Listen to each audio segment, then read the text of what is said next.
saúdo a todos com a paz do Senhor Jesus. Queridos, muito obrigado. Pode assentar, por favor. Estamos felizes por voltarmos à nossa casa, estarmos juntos, ainda que com número reduzido, mas é proveitoso estar no templo para estudarmos as Santas Escrituras. Estou feliz pela vida do Paulo, meu amigo, que ali está, um prazer vê-lo aqui.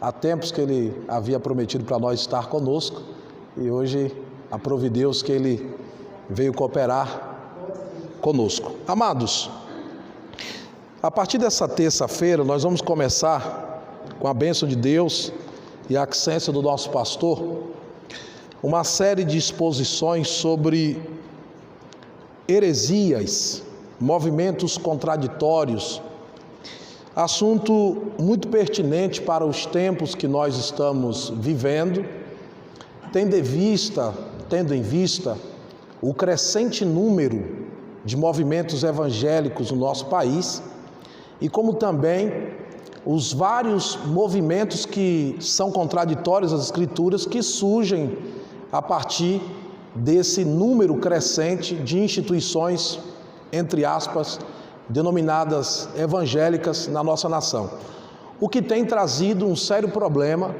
para o evangelicalismo brasileiro, que eu considero, e não só eu, como muitos outros estudiosos das Escrituras, que vem passando por grandes mudanças, e algumas mudanças são positivas e outras são negativas. Na primeira fala de hoje, na primeira exposição, eu quero falar hoje com vocês sobre ortodoxia e heresia. E a partir de então nós vamos traçar uma visão geral do que diz o Novo Testamento e as Escrituras a respeito tanto da ortodoxia como também das heresias. Para tanto, como texto base, eu quero convidar os irmãos que aqui estão, você que irá nos acompanhar pelo canal da nossa IEA de Potiguara, como também pelo meu canal Teólogos Ortopráticos, pode acompanhar. Primeira Epístola de João, capítulo 4, versículo 1 ao versículo 6. Primeira Epístola do Apóstolo João, capítulo 4, versículo 1 ao 6. Nós iremos falar hoje sobre ortodoxia e heresia. Primeira Epístola do Apóstolo João, capítulo 4, versículo 1 a 6. Para que todos participem, eu vou pedir durante a exposição que alguns irmãos leiam alguns textos. Quanto mais rápido os irmãos forem, melhor, que nós podemos usufruirmos mais do tempo. Todos encontraram o texto, amém, queridos? Diz-nos assim a palavra de Deus: Amados, não creiais em todo espírito, mas provai se os espíritos são de Deus, porque já muitos falsos profetas se têm levantado no mundo. Digam todos comigo: falsos profetas. Nisto conhecereis o Espírito de Deus. Todo espírito que confessa que Jesus Cristo veio em carne é de Deus, e todo espírito que não confessa que Jesus Cristo veio em carne não é de Deus. Mas este é o espírito do anticristo, do qual já ouvistes que há de vir, e eis que já está no mundo. Filhinhos, sois de Deus, e já os tendes vencido, porque maior é o que está em vós do que o que está no mundo.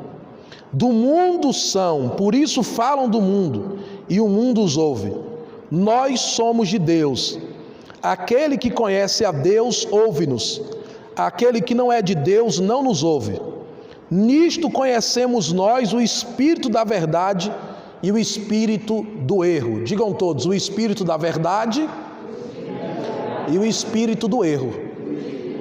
A minha proposta durante essas exposições é exatamente isso: é identificarmos o espírito da verdade e identificarmos o espírito do erro.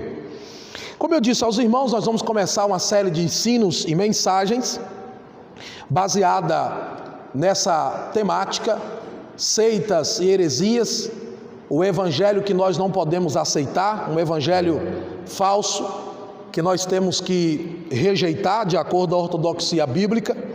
E esse ensino, ele é chamado por alguns teólogos, estudiosos, por vários nomes. Alguns preferem chamar de seitas e heresias, outros chamam de heresiologia, outros chamam de apologética. Todas essas terminologias indicam a mesma coisa. Essa ciência teológica, heresiologia, apologética ou seitas e heresias, vai ocupar o seu tempo estudando os ensinos contraditórios, as escolas de interpretações contraditórias à ortodoxia bíblica, como também os movimentos religiosos e, entre aspas, que carregam o nome de igreja, que contrariam o ensino ortodoxo e geral das Escrituras. A primeira coisa que nós vamos fazer, nós vamos dividir essa exposição em algumas perguntas que possivelmente algumas pessoas podem fazer para mim e podem fazer para você. E a primeira pergunta a ser feita é: o que é uma heresia? O que é uma seita? A palavra heresia vem do grego haireses, significa facção, partido, escolha, desunião. E a palavra seita vem do latim secta, que basicamente significa a mesma coisa. Uma heresia é quando um elemento, é quando uma pessoa identifica-se com um ensino errôneo, junta um grupo de pessoas que pensam a mesma coisa que esta pessoa, seja homem ou mulher, e agora eles passam a emitirem opiniões a respeito das Escrituras e interpretações que são contrárias à nossa ortodoxia ou àquilo que nós acreditamos. Dentro do campo teológico, nós podemos destacar algumas coisas importantes em relação à heresia. Do ponto de vista bíblico e teológico, os hereges fazem conforme está escrito em Judas, versículo 4. Observe comigo o que Judas diz no versículo 4 da sua epístola. Porque se introduziram alguns que já antes estavam escritos para este mesmo juízo, homens ímpios, que convertem em dissolução a graça de Deus e negam a Deus, único dominador e Senhor nosso, Jesus Cristo. Judas está dizendo que o herege, o papel fundamental dele é causar dissoluções. Por isso que vem de partido, facção. Ele causa divisões, dissoluções, através da interpretação errônea que ele faz. Ele passa a aderir um grupo de pessoas para pensar como ele e divide a igreja. Judas diz que eles são causadores de dissolução. Um outro ponto teológico importante em relação aos hereges é que no primeiro século esse termo herege, ele foi dado a todos aqueles que pregavam um evangelho diferente do evangelho que os apóstolos pregavam.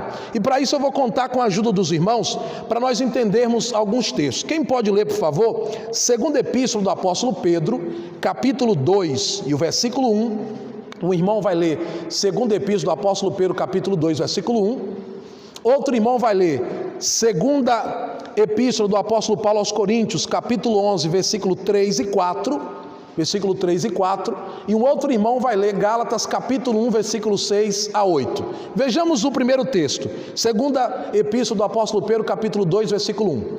E também houve entre o povo falsos profetas, como entre vós haverá também falsos doutores, que introduzirão encobertamente heresias de perdição, e negarão o Senhor que os resgatou, trazendo sobre si mesmo repentina perdição. Olha o texto. Introduzirão no meio de vós hereges, que trarão heresia de perdição. Qual é a origem do herege? Um texto de Atos capítulo 20, a partir do versículo 27, o apóstolo Paulo, fazendo o seu discurso em Mileto para os líderes da igreja de Éfeso, Paulo diz assim: e quando eu partir, vão introduzir no meio de vós lobos cruéis. Os hereges eram chamados de lobos, devoradores, cruéis, porque o lobo não tem piedade da ovelha, ele destrói completamente o rebanho. Só que Paulo fala do herege que introduzirá, aquele que virá de fora. Mas nesse mesmo texto do capítulo 20 de Atos, Paulo cita também o herege que surge dentro. Tem o herege que vem de fora e tem o herege que vai surgir no meio do povo. Nos primeiros séculos da igreja, houve heresias que já existiam e que introduziram dentro da igreja, como gnosticismo, maniqueísmo e outras mais. Porém, também houve heresias que surgiram a partir do cristianismo. Eram heresias que vinham de fora, mas também heresias que surgiam dentro. E é isso que Pedro está falando, que esses hereges, eles causam muitos males ao evangelho de Cristo Jesus. E qual é o meu papel? Qual é o papel da igreja? Combater os hereges. Nós que somos detentores da ortodoxia bíblica, do ensino das escrituras, que está de acordo com o pensamento da historicidade da igreja e também teológico, nossa missão é defender o evangelho que pregamos. Vejamos os próximos textos. 2 Coríntios capítulo 11, versículo 3 e 4. Quem pode ler? Mas temo que, assim como a serpente enganou Eva com a sua astúcia, assim também sejam de alguma sorte corrompidos os vossos sentidos e se apartem de simplicidade que há em Cristo. Porque se alguém for pregar-vos outro Jesus que nós não temos pregado, ou se recebeis outro Espírito que não recebeste, ou outro Evangelho que não abraçaste, com razão o sofrereis. Está vendo o que o apóstolo Paulo está dizendo? Que assim como a serpente enganou a Eva, ele tinha medo que os hereges induzissem a igreja de Corinto a erro, a heresias, e passassem a ensinar heresias e o povo abraçasse e acatasse isso. E esse temor do apóstolo Paulo é o nosso temor como pastores, como líderes, porque há tanto ensino contraditório em nosso país. Há tantos ensinos que estão difundidos na internet, na mídia televisiva, no rádio, em todas as partes, que a nossa missão é prevenir-se, ensinando o rebanho o que é um ensino ortodoxo e o que é um ensino herético. E o mesmo medo de Paulo é o nosso mesmo medo. O mesmo medo que o apóstolo Paulo tinha é o mesmo medo que toma conta de todo pastor sério, de todo pastor que é ortodoxo, que é bíblico, que segue a ortodoxia bíblica. Ele não quer ver o seu rebanho perder-se com ensinos errôneos, com ensinos contraditórios à ortodoxia. Vejamos o próximo texto, Gálatas capítulo 1, versículo 6 a 8.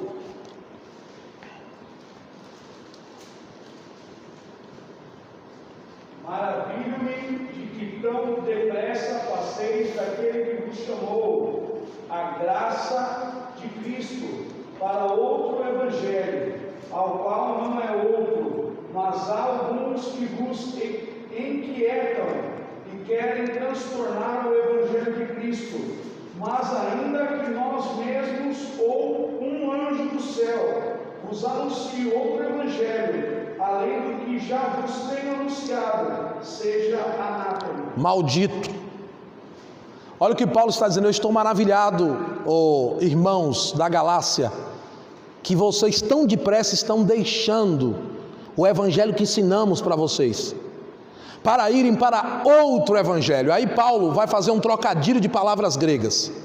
No versículo de número 6, ele vai citar a palavra outro, que é a palavra grega héteros. Héteros significa de espécie diferente. Só que no versículo 8, no versículo de número 7, no versículo número 7, ele vai usar a palavra outro, falar, ainda que não é outro, mas há alguns que transtornam o evangelho de Cristo. A palavra outro que ele usa aí é o termo grego allos, que significa do mesmo tipo e valor. O que é que Paulo está dizendo para a igreja dos Gálatas? Se vocês abandonarem o evangelho que nós apresentamos para vocês, que é do mesmo tipo e valor do evangelho de Cristo, que é do mesmo tipo e valor do evangelho dos apóstolos, para ir para um héteros, um evangelho diferente, vocês serão considerados malditos, não só vocês, como aqueles que pregarem dessa forma também. Olha o perigo da heresia, olha o perigo do herege.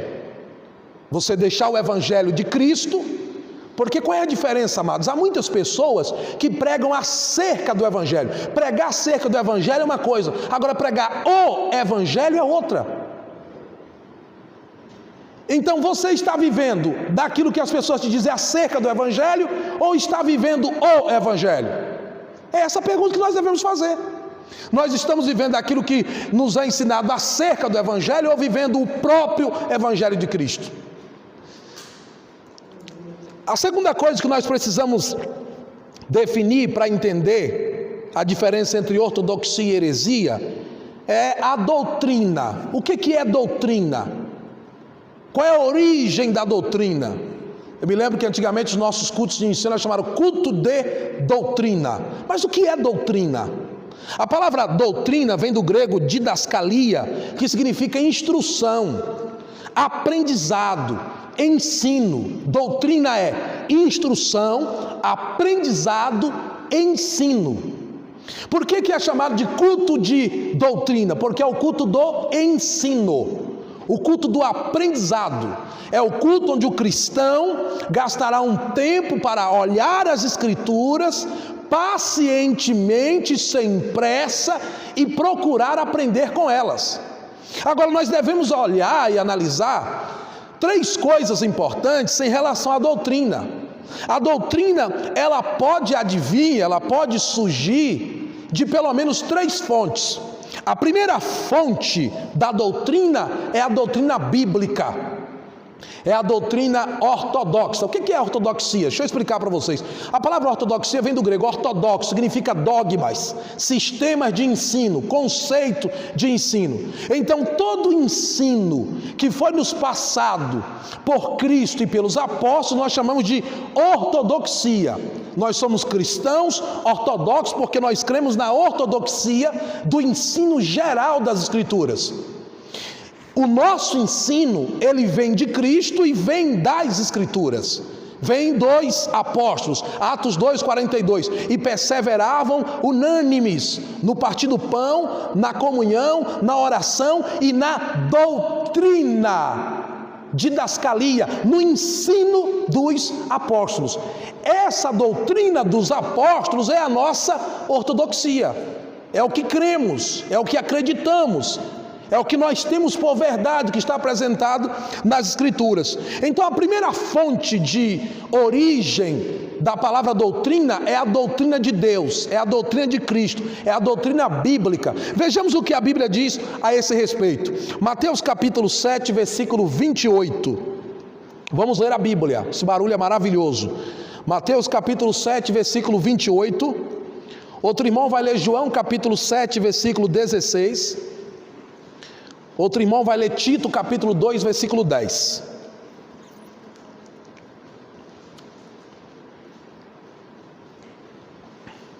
Olha o que diz o texto a respeito do ensino, da doutrina de Jesus. Pode ler, quem for encontrando, pode ler. Aconteceu que, concluindo Jesus esse discurso, a multidão se admirou da sua doutrina. Olha aí, a multidão se admirou da sua doutrina. E a multidão disse: olha, ele não ensina, ele não tem uma doutrina como a dos escribas, ele não tem uma doutrina como a dos fariseus. A doutrina dele é diferente, porque quando ele fala com autoridade. Nós sentimos as palavras quando ele fala. Ficaram admirados, maravilhados com a doutrina de Jesus, com o ensino de Jesus. E é esse ensino que Jesus passou para os apóstolos, e é esse ensino, é essa doutrina que nós seguimos. Vejamos o próximo texto, João capítulo 7, versículo 16. Jesus respondeu e disse: a minha doutrina não é minha, mas daquele que me enviou. A minha doutrina não é minha. Jesus falando a respeito do Pai, dizendo que a sua doutrina era dada pelo Pai. Essa doutrina que foi dada pelo Pai a Cristo, e que de Cristo passou aos apóstolos, é a nossa ortodoxia, é a nossa doutrina. Vamos ao próximo texto, Tito capítulo 2, versículo 10. Veja o que Tito diz. Paulo escrevendo a Tito aí, melhor. Não defraudando. 2:10. Isso. Não defraudando, antes mostrando toda boa lealdade, para que em tudo sejam da doutrina de Deus nosso Salvador. Para que em tudo seja ornamento da doutrina, ornamento do ensino, ornamento do aprendizado de Deus nosso Senhor. Essa é a nossa ortodoxia. Segunda origem, segunda fonte da doutrina, doutrina demoníaca. Que é isso, pastor? Tem doutrina? Tem doutrina de demônios. Vejamos, 1 Timóteo capítulo 4, versículo 1. 1 Timóteo capítulo 4, versículo 1.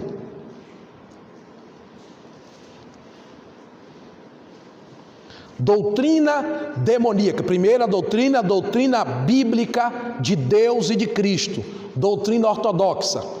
Segunda doutrina, doutrina demoníaca. Observe o que diz o texto, 1 Timóteo 4, versículo 1. Mas o Espírito expressamente diz que, nos últimos tempos, apostataram alguns da fé, dando ouvidos aos espíritos enganadores e a doutrinas de demônios. Olha o que a apostasia faz. A apostasia, o abandono consciente da fé, cauteriza a mente da pessoa. 2 Coríntios 4,4. O Deus deste século cegou o entendimento das pessoas, cauteriza a mente da pessoa, e ela deixa de ouvir a ortodoxia bíblica, ela deixa de ouvir os ensinos de Cristo, os ensinos de Deus, o puro evangelho, e passa a ouvir doutrinas de demônios.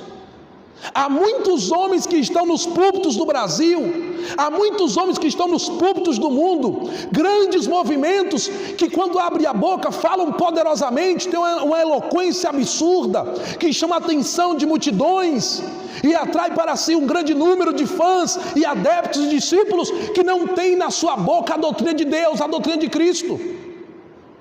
E eles arrebanham os seguidores, eles fazem fama, porque a ideia deles é esta, é fazer seguidor, fazer fã. Mas Jesus não nos chamou para fazer fã. Jesus disse: ide e fazei discípulos. Jesus não disse: ide e fazei seguidores no Instagram, no YouTube. Jesus disse: façam discípulos, ensinem para eles tudo a respeito do meu reino e da minha palavra. É isso que nós precisamos fazer. Terceira origem da doutrina, doutrina humana. Doutrina humana. Veja Colossenses capítulo 2, versículo 22 e Tito capítulo 1, versículo 14. Nós vamos ler muitos textos. As quais coisas todos perecem pelo uso, segundo os preceitos e doutrinas dos homens. Preceitos e doutrina dos homens.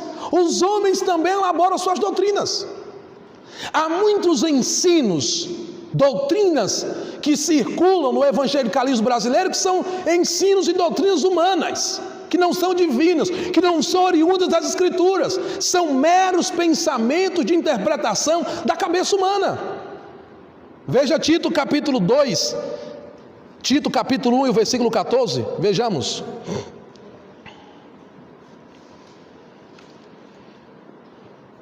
Tito capítulo 1 e o versículo 14. Você que está acompanhando em casa, pode ler também, pegue a sua Bíblia e leia conosco. Tito capítulo 1, versículo 14. Não dando ouvido às fábulas judaicas, nem aos mandamentos de homens que se desviam da verdade. Está vendo aí? Nem há mandamentos de homens que se desviam da verdade. Queridos, desde quando o cristianismo surgiu, desde o primeiro século, sempre existiu homens com ensinos contraditórios.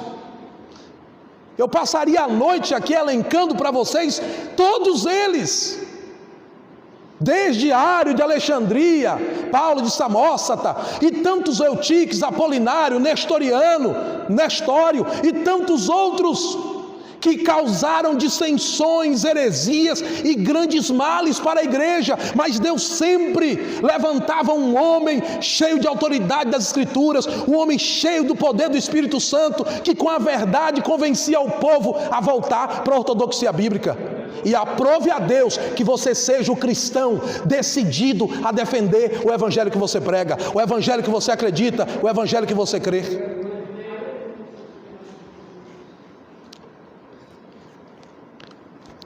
Mas qual é a contribuição da boa ortodoxia bíblica ou a boa doutrina bíblica para a igreja? Número 1, a doutrina bíblica responde às perguntas sobre Deus, a Trindade, que é o Pai, o Filho e o Espírito Santo, sobre a natureza humana, sobre a vontade de Deus e sobre o nosso destino eterno. É importante nós conhecermos a doutrina bíblica por isso.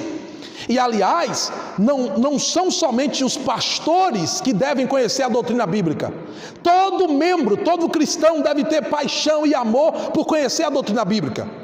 E é por isso que eu incentivo você a estudar. Hoje em dia tem tantos cursos teológicos à distância que também são bons. A nossa própria instituição, a nossa igreja tem o Centro de Educação e Cultura Pastor Raimundo Soares de Lima, que é muito bom. Se inscreva, estude, cresça, conheça a ortodoxia, conheça o sistema de ensino da sua igreja, conheça a palavra de Deus. Homens, mulheres, nesse tempo tão difícil, Deus está te chamando para conhecer a doutrina, para conhecer o ensino. A doutrina pode influenciar na vida eterna. Veja 1 Timóteo capítulo 4, versículo 16. 1 Timóteo capítulo 4, versículo 16.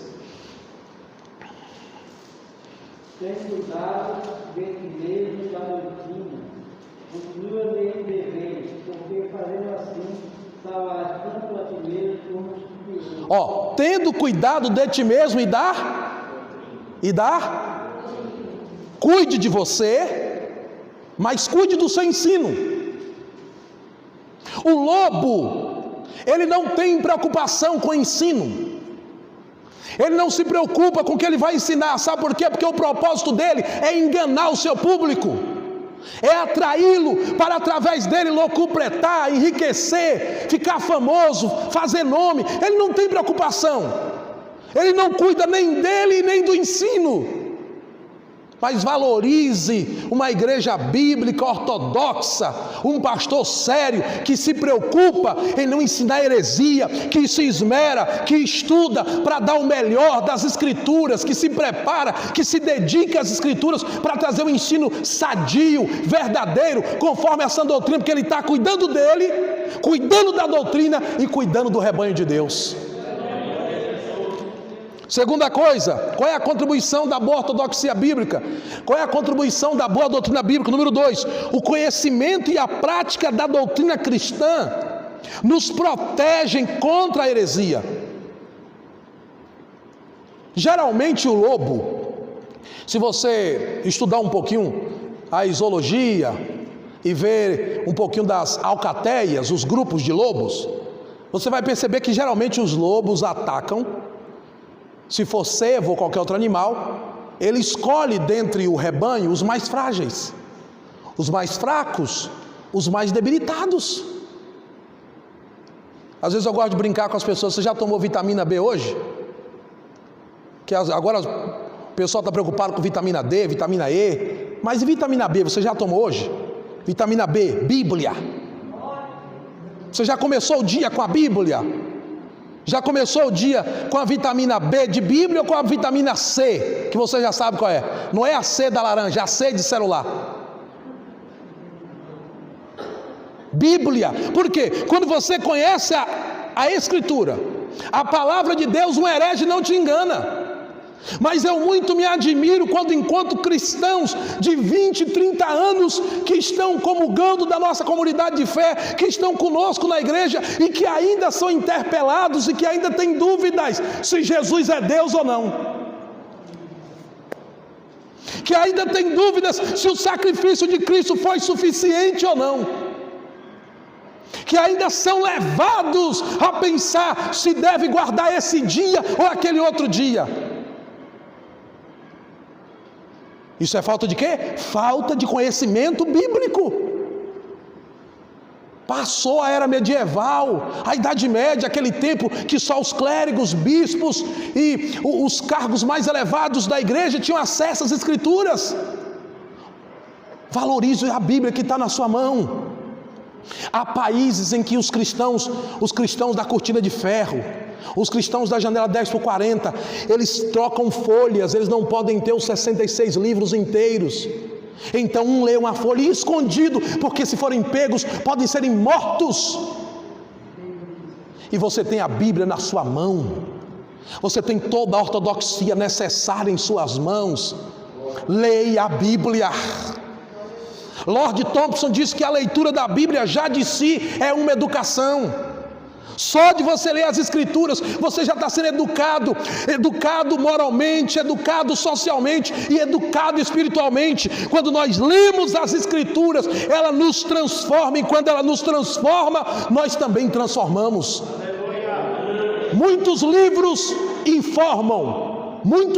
informam, mas só um pode transformar: as Escrituras Sagradas. É a nossa regra de fé e prática.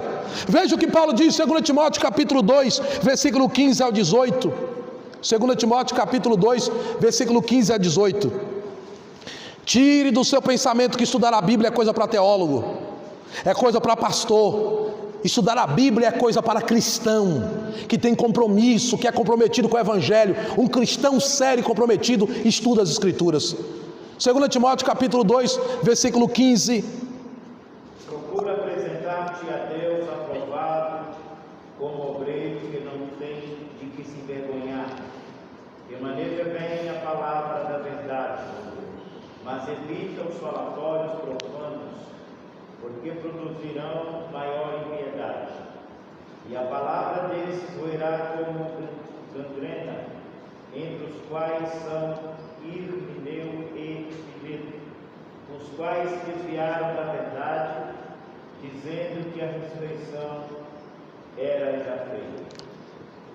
Paulo está citando aí para Timóteo, para ele se preparar, porque já tinha dois cristãos lá que eram da igreja, Himeneu e Fileto, dois cristãos que pertenciam à igreja, que antes eram ortodoxos, mas ao lerem as Escrituras passaram a ensinar um ensino errôneo em relação à ressurreição dos mortos. E Paulo diz: Timóteo, se prepare, esteja pronto como um soldado que tem uma espada afiada, que corta certo. Fique preparado para você combater esses hereges. Esteja pronto para você dar espadadas nesses hereges, porque você não pode ter piedade de herege. Você não pode comungar com herege, você não pode pensar e andar com herege. O herege não é digno de se assentar à mesa de um cristão ortodoxo, a não ser que ele queira se convencer dos seus erros, do seu ensino. Do contrário, nós devemos combater. E não há por que ter dó de herege. Jesus, quando esteve diante dos escribas e fariseus, disse: ai de vós, escribas e fariseus, raça de víboras. Chamou os fariseus de sepulcro caiado, de copo sujo. Por quê? Porque não eram ortodoxos e nem ortopráticos. Ensinavam, mas não praticavam. Ensinavam, mas não cumpriam. É necessário nos prepararmos com o ensino das Escrituras. E é lamentável dizer, queridos, que se formos olhar as pesquisas, o número de cristãos que leem a Bíblia é deplorável, é lamentável. Me lembro daquela irmã que o pastor... ela procurou o pastor, disse: pastor, me ajude, pastor, eu estou passando uma situação muito difícil, vá na minha casa fazer uma visita. E ela disse: olha, eu estou sem alimento. E foi contando tudo que ela estava passando. Aí o pastor pegou um cheque, preencheu e colocou em Isaías 41:13. Isaías 41:13. E aí, passados uns dias, ela veio de novo procurar o pastor: pastor, a situação continua, nada mudou. O pastor perguntou: minha irmã, a senhora já leu Isaías 41:13? Li, pastor. A senhora tem certeza? Já li, pastor, li. Aí passou outra semana: minha irmã, a senhora já leu Isaías 48? Li, pastor, li, tá, certeza, eu li. Vamos lá na sua casa. E aí o pastor foi visitá-la. Ao chegar lá, o pastor abriu a Bíblia e, para surpresa, lá estava o cheque há 2 semanas. Além de não ler a Bíblia, mentirosa. Porque é isso. Porque quando você lê as Escrituras, ela mexe com você, ela transforma você, e você passa a ser um cristão ortoprático, aquele que pratica a ortodoxia. Porque também uma ortodoxia sem prática é morta, para nada vale. Não vale você ter títulos de doutorado em teologia, mestrado, PhD, estudar no exterior, se no dia a dia, se paulatinamente a sua doutrina não for vista, não for contemplada, se alguém não notar que você se parece com Cristo, de nada vale a sua doutrina, de nada vale a minha doutrina. Sabe por que os cristãos foram chamados de cristãos em Antioquia? Cristão significa pequenos cristos, porque quando eles chegaram lá, disseram: esses aí se parecem com o Cristo que eles estão pregando. É importante conhecer a nossa doutrina. Número 3, porque o conhecimento da doutrina é importante. Uma outra coisa que eu quero falar com vocês é que muita gente tem a ideia errônea que ao estudar as Escrituras, que ao ter conhecimento das Escrituras, ser um teólogo ou ser um estudioso das Sagradas Escrituras, isso vai anular a espiritualidade. E tem gente que diz: não estuda teologia não, que você vai ficar frio, gelado, isso aí é coisa... Teve época de as pessoas chegaram a dizer que teologia era coisa do diabo. A palavra teologia vem do grego theos, Deus, e logos, ologia, doutrina de Deus, estudo de Deus. Como que você estudar sobre Deus, você vai ficar frio? Como que você estudar sobre Deus, você vai ficar gelado? Muito pelo contrário, a sua fé será fortalecida. Você aprenderá sistematicamente sobre a pessoa de Deus, a pessoa de Cristo, a pessoa do Espírito Santo, a igreja, o homem, o pecado, os anjos, a doutrina das últimas coisas. Você vai ser fortalecido, você vai ver o quanto é importante conhecer a doutrina. Vamos entender isso? Veja o apóstolo Paulo ensinando isso à igreja de Corinto. Primeira carta do apóstolo Paulo aos Coríntios, capítulo 2, versículo 14 e 15. Vamos ver esse texto usando duas palavrinhas gregas.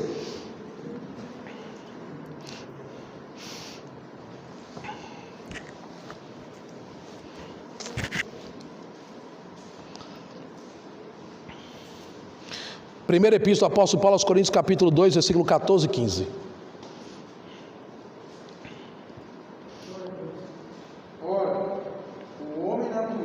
Para um pouquinho. Ora, o homem, digam todos comigo, o homem natural.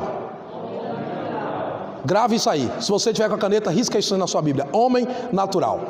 Pode seguir. Ora, o homem natural não compreende as coisas do Espírito de Deus, porque lhe parece loucura, e não pode entendê-las, porque elas se discernem espiritualmente. Mas o que é espiritual discerne bem tudo, e ele de ninguém é discernido. Vamos lá, versículo 14. Paulo diz que o homem natural, palavra grega pissutikos, o homem pissutikos, o homem natural, é o homem que não é regenerado, é o homem que ainda não nasceu de novo. Paulo está dizendo que esse homem, ele não consegue compreender a ortodoxia, ele não consegue compreender a doutrina cristã. Por quê? Porque ele não nasceu de novo, ele não é regenerado. Aí o versículo 15: mas o homem espiritual, termo grego pneumáticos, o homem espiritual, o homem pneumático, pneuma, espírito, o homem que nasceu de novo, ele recebe, Paulo vai usar a palavrinha grega chamada anakrinetai, a capacidade dada pelo Espírito para compreender a ortodoxia. Então, que cristão é você em relação à ortodoxia? Você é um cristão natural ou você é um cristão espiritual? E Paulo ainda diz que o espiritual discerne tudo, porque o Espírito dá a ele essa capacidade de compreender o que é errado e o que é certo, e ninguém discerne ele. Veja se estudar a ortodoxia vai te tornar frio. Veja se estudar vai te deixar distante de Deus. Então, por favor, querido, saia desse culto convicto: eu quero conhecer mais as Escrituras, eu preciso conhecer mais as Escrituras, eu preciso estudar mais, eu preciso ler mais a Bíblia, eu preciso compreender mais a Bíblia. Sai daquelas promessas de início de ano: esse ano eu vou ler a Bíblia. Aí você começa a ler, daqui a pouco você para, esquece a Bíblia, já não é mais a sua prioridade. E aí está o grande avanço das heresias, porque os hereges percebem que aqueles que se dizem ser cristãos não leem a Bíblia, então eles distorcem a palavra e conseguem penetrar no nosso meio e fazer grande estrago. Mas aqui, entre nós, ainda tem defensores da verdadeira ortodoxia. E o nosso país, graças a Deus, ainda tem homens e mulheres de Deus que ainda pregam a verdadeira ortodoxia. E nós estamos prontos para apresentar a Bíblia verdadeira para o nosso povo, pura, o Evangelho simples de Cristo que transforma tal como Ele é. E é para este exército que Deus está te convocando, me convocando nesta última hora. Estudar a Bíblia para convencer os contradizentes e trazê-los para a verdade. Em quarto lugar, a doutrina contribui para a unidade da igreja. Por que é importante nós termos uma boa doutrina? Uma doutrina saudável, uma doutrina sadia, a sã doutrina, ou seja, um ensino sadio. Por que é importante o ensino sadio? Por que é importante o ensino puro? Porque isso contribui para a nossa unidade, contribui para o nosso crescimento. Veja dois textos nas Escrituras, Efésios capítulo 4, versículo 12 ao 14, e a primeira epístola do apóstolo Paulo aos Coríntios, capítulo 1 e o versículo 10. Já estamos partindo para a conclusão. Querendo o aperfeiçoamento dos santos, para a obra do ministério, para a edificação do corpo de Cristo, até que todos cheguemos à unidade da fé e ao conhecimento do Filho de Deus, a varão perfeito, à medida da estatura completa de Cristo, para que não sejamos mais meninos inconstantes, levados em roda por todo vento de doutrina, pelo engano dos homens, que com astúcia enganam fraudulosamente. Paulo está dizendo, quando você tem uma boa ortodoxia, quando a igreja tem uma boa ortodoxia, ela cresce, chega numa estatura boa, perfeita, as coisas nessa igreja andam no lugar. Uma igreja que tem ortodoxia, ela não perde tempo com picuinhas, não perde tempo com desentendimentos, porque os cristãos são maduros, são bíblicos, eles entendem a sua própria pecaminosidade, a pecaminosidade do próximo, eles compreendem o Evangelho, compreendem o amor de Cristo. O Evangelho é prático, então essa igreja é madura, essa igreja cresce, essa igreja avança, essa igreja conquista vidas, influencia no bairro, influencia na cidade, porque o Evangelho puro está sendo pregado ali, não só pregado, mas vivido. E essa igreja não é levada em roda por vento de doutrina. Você já viu esses crentes que um dia está na igreja tal, outro dia está na outra igreja, outro dia está no... Como diz o ditado popular, pula de galho em galho igual macaco, uma hora o galho quebra.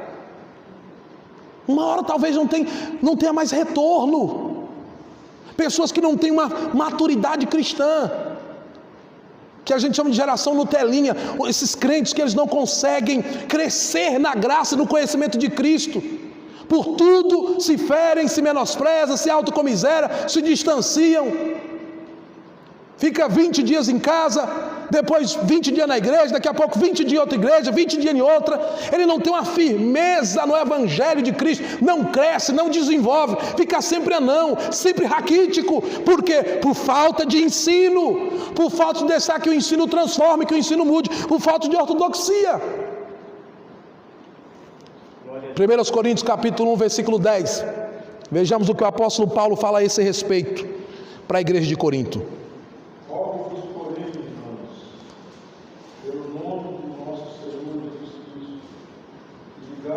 Todos uma mesma coisa, que não haja entre vós dissensões, antes sejais unidos em o mesmo sentido e em o mesmo parecer. Está vendo aí? A doutrina faz isso. A doutrina nos deixa unidos no mesmo sentido, no mesmo parecer, olhando para o mesmo Cristo, pregando o mesmo Evangelho, bem diferente da seita. A terceira pergunta para esse sermão: primeiro, o que é heresia? Já respondi. Segundo, o que é a doutrina? Também já respondi. E a contribuição da doutrina? Acabamos de observar aqui os 4 pontos importantes. Mas agora talvez a última pergunta, para a gente partir para a conclusão, seja: como identificar seitas? Pastor, como que eu vou identificar um movimento herético? como que eu vou identificar um movimento contraditório? De que maneira eu posso dizer que isso aqui é verdade ou é mentira? Eu vou lhe dar aqui 3 razões para você identificar uma seita. Número 1, toda seita, na sua maioria, negam a doutrina da Trindade. Para seitas, para muitas delas, o Espírito Santo vai ser uma força, não é Deus.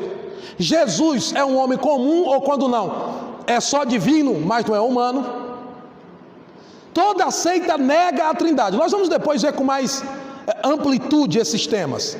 Mas eles não aceitam a doutrina da Trindade. Para eles a Trindade é inaceitável.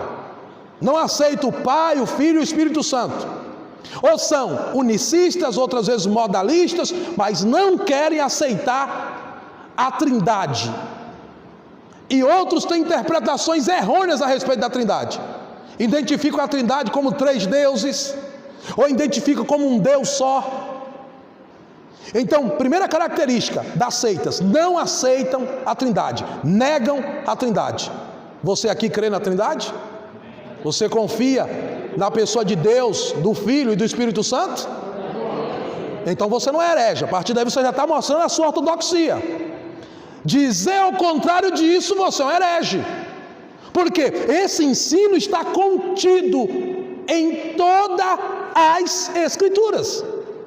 Vamos ver o segundo ponto. Segundo ponto, para você identificar uma heresia. Essa aqui é importante. Os hereges, ou os grupos heréticos, são exclusivistas. Note isso aqui. Primeiro, eles negam a Trindade. Segundo, são exclusivistas. Eles dizem que só eles é que serão salvos. Geralmente, todo grupo herético diz: você de tal igreja, ou que pertence a tal, você não vai. É só a minha denominação, ou só o meu grupo que será salvo. Você não. Aqui não é nem discutir calvinismo e arminianismo, nada disso. É simplesmente dizer que eles negam a salvação de qualquer pessoa que não pertença àquele grupo. Todo aquele que não pertence àquele grupo não será salvo. Eles são exclusivos. E isso é uma afronta com a cruz, é uma afronta com o Evangelho, é uma afronta à mensagem de Cristo. Porque Atos 4:2 diz que nenhum outro nome há salvação senão o nome de Cristo Jesus. Em Romanos 10:3 diz: todo aquele que invocar o nome do Senhor será salvo. Em João 14:6 Jesus disse: eu sou o caminho, a verdade e a vida. Não é tal grupo, não é tal igreja, não é tal denominação. O único que pode salvar o homem é Cristo Jesus. O único que pode mudar a história do homem é Cristo Jesus. Mas a seita nega. As seitas negam. As seitas não aceitam de forma alguma que outro grupo. Um dia eu encontrei um membro de uma determinada seita, e quando eu disse para ele que eu era crente da Assembleia de Deus, então ele disse assim: não, você não vai não, para você ser, você tem que vir para cá, né?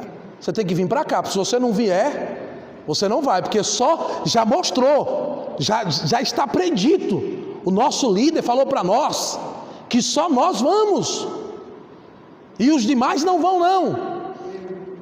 Eu falei para ele assim: o seu líder morreu na cruz por quem? Carregou coroa de espinho por quem? Foi ferido por quem? Então que autoridade ele tem para dizer que se não estiver com ele, não será salvo?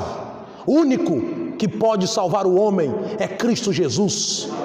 O único que pode resgatar o homem é Cristo Jesus. E essa é a nossa mensagem. A nossa mensagem é a mesma dos apóstolos. Eles pregavam Cristo e Cristo ressuscitado. Pregavam o Cristo que morreu, foi sepultado, mas ao terceiro dia ressuscitou e está vivo para mudar a história de todo aquele que o receber como Salvador da sua alma. Número 3, essa aqui é muito gravíssima. Quer identificar uma seita? Primeira coisa, negam a Trindade. Segunda coisa, são exclusivistas. Nunca abra a boca e diz: só a minha igreja está certa. A igreja mais correta é a que está mais perto das Escrituras. Essa é a igreja correta. É aquela que está de acordo com a sã doutrina, com o santo ensino das Escrituras. O Evangelho não é denominacional. O Evangelho não é plaquismo. esse sim, esse não. O Evangelho é de Cristo, o Evangelho vem de Deus, o Evangelho é o único que pode mudar a história da humanidade. Número 3, eles vão além da Bíblia, eles não aceitam a Bíblia como regra de fé e prática. Geralmente, toda pessoa que pertence a uma seita, ela reconhece escritos de líderes deles também como inspirados. Isso é uma afronta à ortodoxia bíblica.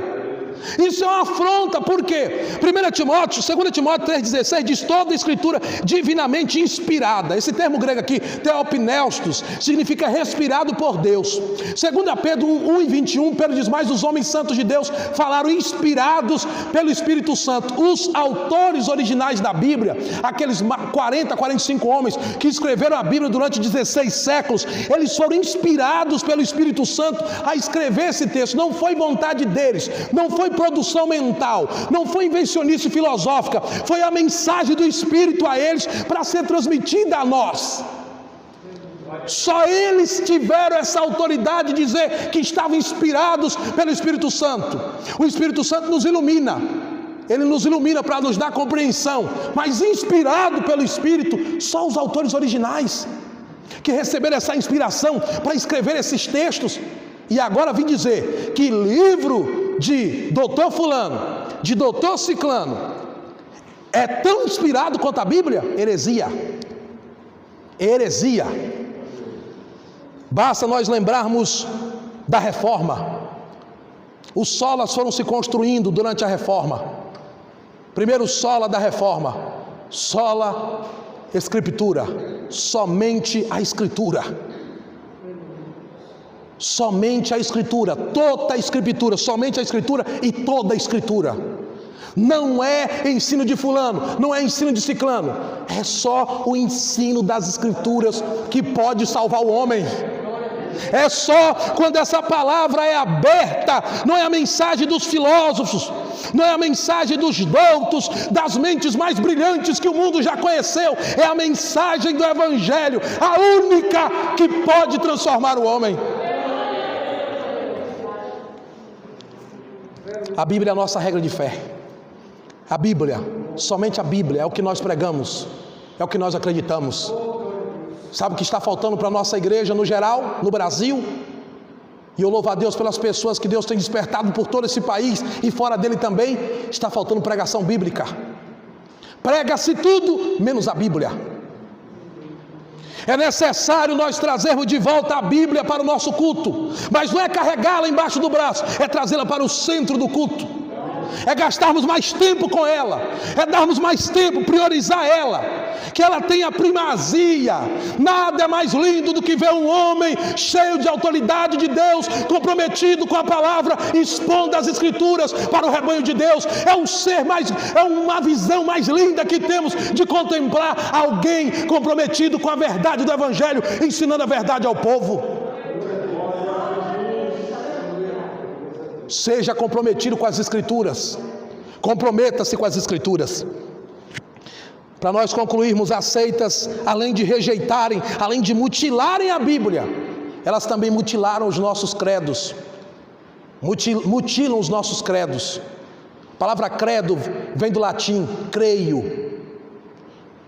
Eu vou citar aqui alguns credos que foram elaborados pela história, na história da igreja, e que tiveram um papel fundamental para ajudar os apóstolos e os pais apostólicos, que é aqueles que vieram depois dos apóstolos, numa era chamada de patrística ou patrologia, um período logo após os apóstolos, ali a partir do 2º século, onde homens foram levantados para liderar a igreja, e esses homens foram confrontados com muitas heresias, e de repente surgiu no meio no seio da igreja a necessidade de se elaborar documentos que mostrasse o que a igreja cria, para que então os cristãos pudessem renegar o que a igreja não cria, o que a igreja não tinha como puro, o que a igreja não tinha como doutrina sadia e ortodoxa.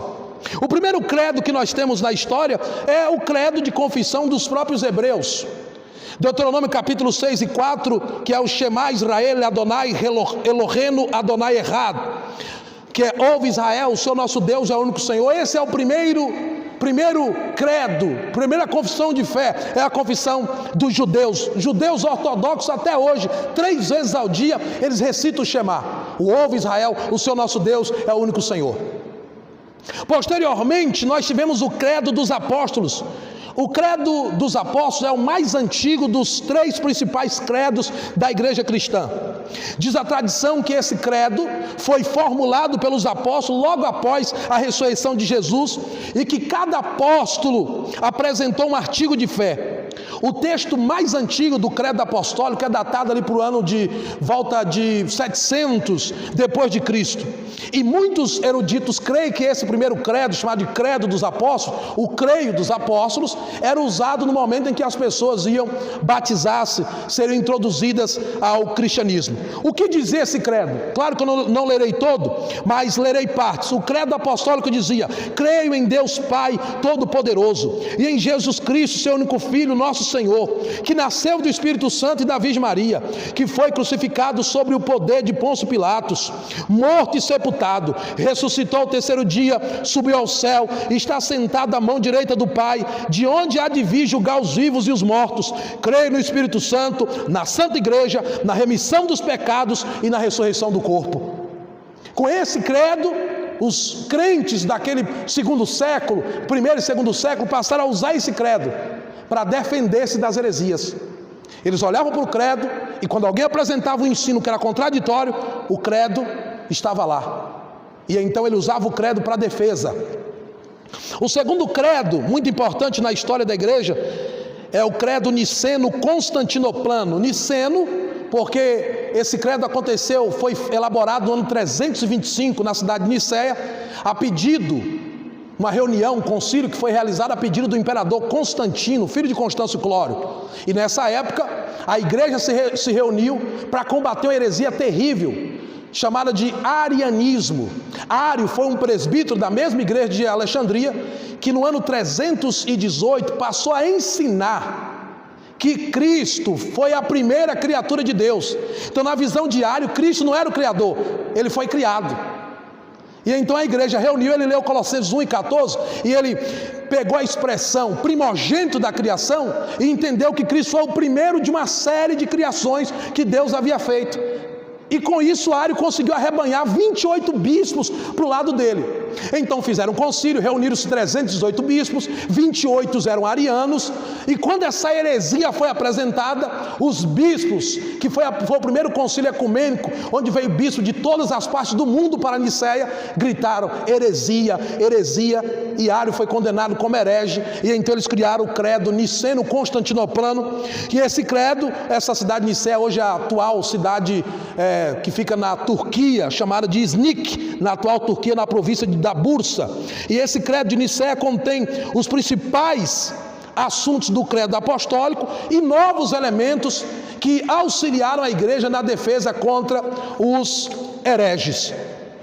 Um outro credo que ajudou muito a igreja no primeiro século e que nos auxilia nos nossos estudos e pesquisas até hoje é o credo atanasiano. Logo após o concílio de Niceia, após o ano 325, no ano 328, o bispo Alexandre, que era o bispo da igreja de Alexandria, acabou falecendo. E então Atanásio, um teólogo perspicaz, inteligente, de 30 anos de idade, foi posto como bispo da igreja. E Atanásio pegou a igreja ainda com essa efervescência dessa heresia ariana. E então Atanásio passou a estudar as escrituras com muita dedicação, com muito esforço, e elaborou um credo com 40 artigos. Eu não vou citar os 40 artigos, mas apenas fazer um resumo do que Atanásio defende nesse credo. Ele destaca que a Trindade é real, é verdadeira, está de acordo. A unidade da Trindade não são 3 deuses, é 3 em 1, é mistério.